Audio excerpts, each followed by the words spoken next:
नमस्कार, मैं हूं अंकुर और आप देख रहे हैं सत्य हिंदी का न्यूज बुलेटिन। एक नजर अब तक की सुर्खियों पर। 2024 लोकसभा चुनावों के ऐलान के साथ ही कांग्रेस नेता राहुल गांधी की मुंबई में एक और यात्रा पूरी हो गई। राहुल गांधी आज मुंबई में मणि भवन से अगस्त क्रांति मैदान तक न्याय संकल्प पदयात्रा निकालेंगे। इसके बाद वो शाम को ऐतिहासिक शिवाजी पार्क में विपक्ष की एक मेगा रैली को संबोधित करेंगे। इस रैली में इंडिया अलायंस के तमाम नेताओं को आमंत्रित किया गया है। इसे विपक्ष के शक्ति प्रदर्शन के तौर पर देखा जा रहा है। इस रैली में तमिलनाडु के मुख्यमंत्री एम.के. स्टालिन, समाजवादी पार्टी के अध्यक्ष अखिलेश यादव, राजद नेता तेजस्वी यादव, शिवसेना यूबीटी अध्यक्ष उद्धव ठाकरे, एनसीपी प्रमुख शरद पवार, झारखंड के मुख्यमंत्री चंपई सोरेन, पूर्व मुख्यमंत्री हेमंत सोरेन की पत्नी कल्पना सोरेन, आप नेता सौरभ भारद्वाज, भाकपा महासचिव दीपांकर भट्टाचार्य, नेशनल कॉन्फ्रेंस के नेता फारूक अब्दुल्ला जैसे नेता शामिल हो सकते हैं। इंडिया ब्लॉक में विपक्षी दलों ने लोकसभा चुनाव की तारीखों का स्वागत किया है और कहा कि वो भाजपा से मुकाबला करने और उसे सत्ता से बेदखल करने के लिए तैयार हैं। कांग्रेस ने कहा कि वो देश और उसके लोगों के लिए न्याय के लिए लड़ेगी, जबकि वाम दलों ने कहा कि उनका प्राथमिक उद्देश्य भाजपा को सत्ता से हटाना है।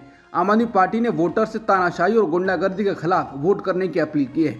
कांग्रेस अध्यक्ष खड़गे ने कहा कि 2024 का लोकसभा चुनाव भारत के लिए न्याय का द्वार खोलेगा। लोकतंत्र और हमारे संविधान को तानाशाही से बचाने का ये शायद आखिरी मौका होगा। हम भारत के लोग नफरत, लूट, बेरोजगारी, महंगाई और अत्याचार के खिलाफ मिलकर लड़ेंगे। 7 चरण के चुनाव कार्यक्रम पर सवाल उठाते हुए कांग्रेस अध्यक्ष मल्लिकार्जुन खड़गे ने चुटकी ली है और कहा कि प्रधानमंत्री मोदी हर जगह दौरा करना चाहते हैं।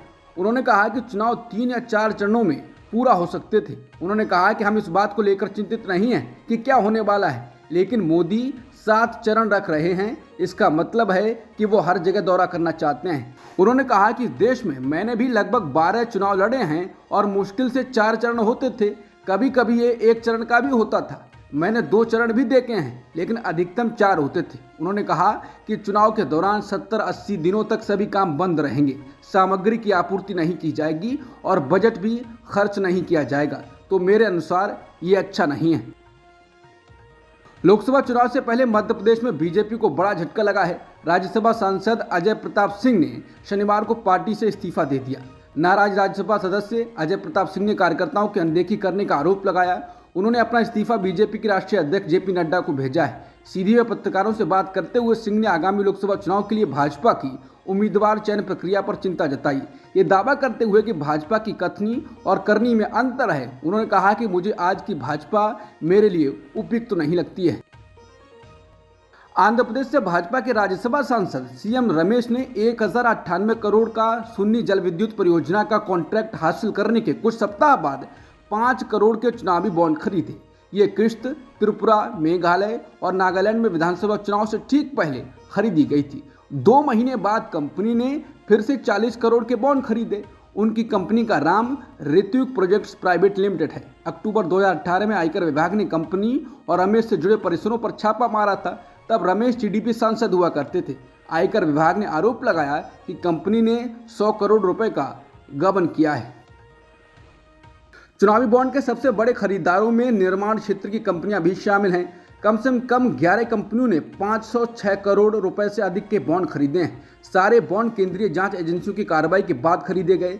चुनाव आयोग के आंकड़ों से पता चलता है कि छोटी से मझोली निर्माण कंपनियों ने या उनसे जुड़ी कंपनियों ने भी जमकर चुनावी बॉन्ड खरीदे।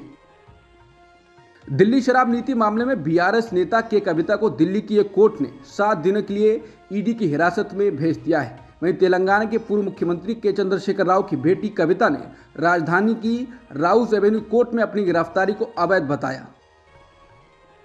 दिल्ली शराब नीति मामले से जुड़े मनी लॉन्ड्रिंग केस में ईडी ने एक बार फिर आम आदमी पार्टी के मुखिया अरविंद केजरीवाल को नोटिस भेजा है। ईडी की तरफ से दिल्ली के मुख्यमंत्री को भेजा गया ये 9 माह समन है। जांच एजेंसी की तरफ से भेजे गए नोटिस में केजरीवाल से कहा गया है कि वो 21 मार्च को ईडी दफ्तर आकर जांच में सहयोग करें। आगामी लोकसभा चुनाव के लिए आज समाजवादी पार्टी ने चंद्रशेखर आजाद को झटका देते हुए नगीना सीट से मनोज कुमार को सपा का प्रत्याशी बना दिया है, जिस पर चंद्रशेखर आजाद की प्रतिक्रिया सामने आई है। उन्होंने साफ संकेत दिए हैं कि वो इस सीट से चुनाव लड़ेंगे, भले ही वो अकेले मैदान में उतरें। आजाद समाज पार्टी के मुखिया चंद्रशेखर आजाद लंबे समय से नगीना सीट से चुनाव लड़ने की तैयारी कर रहे थे। उन्होंने इसके साथ ही सपा का विरोध किया। उन्होंने कहा है कि समाजवादी पार्टी इतिहास के कूड़ेदान में चली जाएगी और इसका फैसला साबित करता है कि पार्टी द्वारा पिछड़ों, दलितों और माइनॉरिटी यूनिटी के नाम पर दलितों और मुसलमानों का शोषण किया जा रहा है। भीम आर्मी चीफ ने अपने समर्थकों से आम चुनाव में नोटा बटन दबाकर सपा का विरोध करने को कहा है। पश्चिम बंगाल के संदेशखाली में ईडी की टीम पर हुए हमले में सीबीआई ने इस मामले के मुख्य अभियुक्त और टीएमसी के निलंबित नेता शाहजहां शेख के भाई शेख आलमगीर और 2 लोगों को गिरफ्तार किया है। गिरफ्तार किए गए अन्य 2 लोग मफजुर मुल्ला और सिराजुल मुल्ला हैं। समाचार एजेंसी पीटीआई ने बताया कि इन तीनों लोगों को रविवार को जज के सामने पेश किया जाएगा। देवी लक्ष्मी पर आपत्तिजनक टिप्पणी करने पर पूर्व मंत्री स्वामी प्रसाद मौर्य की मुश्किलें बढ़ती नजर आ रही हैं। लखनऊ के एक विशेष एमपी एमएलए कोर्ट ने शनिवार को वजीरगंज पुलिस स्टेशन को मौर्य के खिलाफ केस दर्ज करने का आदेश दिया है।